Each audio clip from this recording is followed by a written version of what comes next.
J'ai fondé Bureau Vallée il y a 21 ans, presque, donc en 1990, à partir d'une visite que je faisais en tant que distributeur. J'étais à Auchan à ce moment-là, et j'ai découvert le concept qui était Office Dépôt, qui aurait pu être Staples, en 88.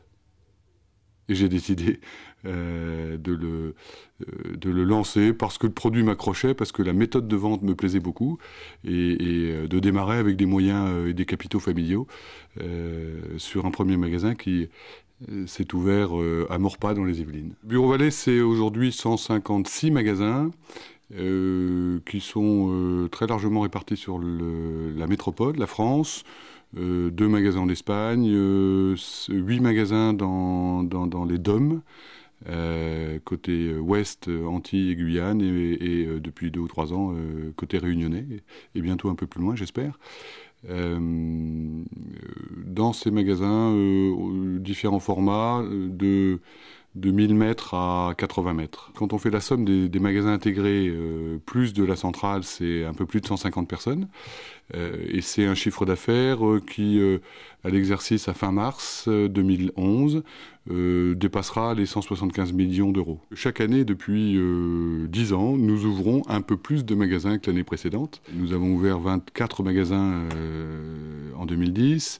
Nous en ouvrirons probablement plus que 30 en 2011. Sur des tailles qui donc vont de 80 mètres carrés à 1000 ou 1200 mètres, avec une tendance à ce que la surface moyenne se réduise un peu. Elle est un peu plus de 600 mètres carrés aujourd'hui. C'est vrai, assez largement développé sur les villes moyennes, et de plus en plus petite, parce qu'il y a un besoin de proximité qui est très très fortement exprimé par les consommateurs. Et pour cette même raison, nous sommes rentrés dans Paris Intramuros à l'été 2010.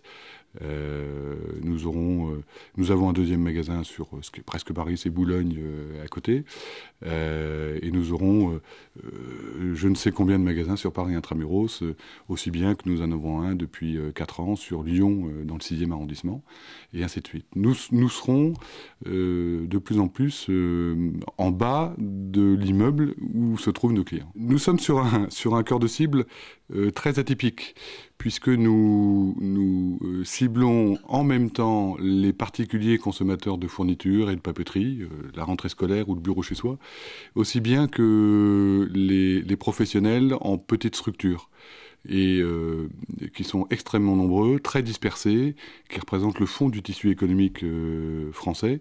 Et on voit chez nous des artisans, des commerçants, des professions libérales, des responsables d'associations. On voit des collectivités locales de petite taille, les mairies, les eaux et forêts, les gendarmeries, bref, toutes structures qui ont quelques personnes consommatrices locales de fournitures de bureau. Actuellement, notre positionnement ne nous fait pas reconnaître par nos clients comme l'endroit où on va trouver la dernière nouveauté. Ça viendra. Aujourd'hui, une notoriété repose sur le principe de l'immense placard à fourniture de bureau. Mais dans son placard à fourniture de bureau, on ne trouve pas le dernier produit qui vient de sortir. Pour autant, nous commençons à développer la vente des tablettes. Nous avons dans le passé fait des tentatives vers des gammes de produits un peu top tendance.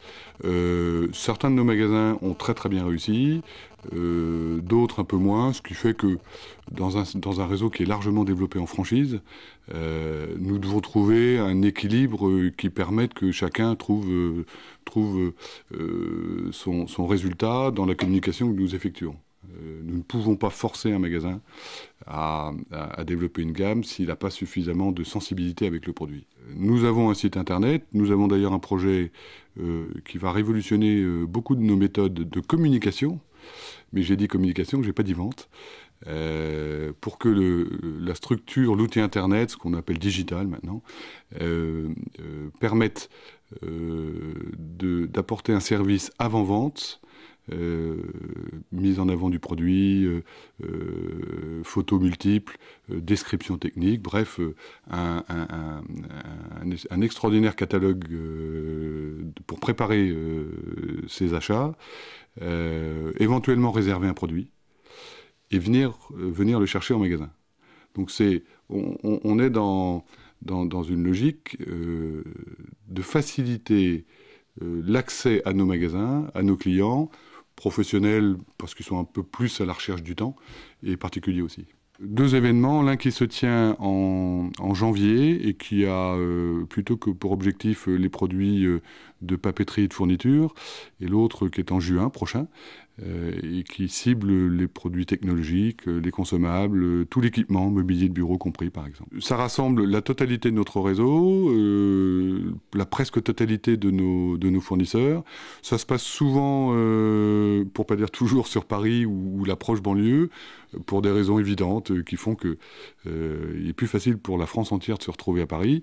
On y reçoit aussi nos partenaires des départements d'outre-mer, donc ils font le voyage pour ce salon et tout le monde y trouve, compris nos fournisseurs, un grand lieu de rencontre, d'échange professionnel, et puis les années passant aussi des dimensions plus amicales, le plaisir de vivre dans un métier et de retrouver des gens qu'on connaît parfois depuis des années.